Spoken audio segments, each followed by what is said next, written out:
puntahan naman natin itong double stick. Mga short video rin para matutunan nyo lang. So ito yung ating tinatawag na X pabukas. Pwedeng nakapatong muna sa balikat mo.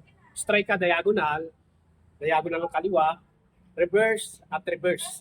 So balik ka lang sa balikat. 1, 2, 3, 4. Pwedeng ganyan, ano? Nakatungtong sa balikat. So diagonal ka, strike.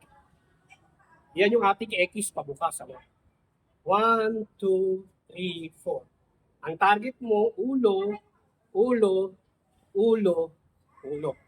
Okay? Pwede naman, nandito lang din yung stick mo sa harapan lang. X pabukas pa rin yung tawag dyan. Same lang siya ng flow. Okay? Kaya lang, medyo maiksi lang siya. Okay?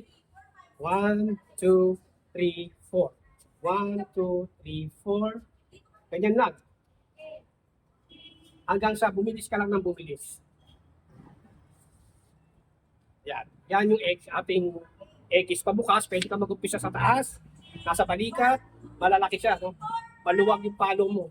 Mga largo mano yung tirada mo. Yan. Pwede rin naman, nasa harapan lang. Yan, ganyan lang siya. X pabukas ang tawag natin.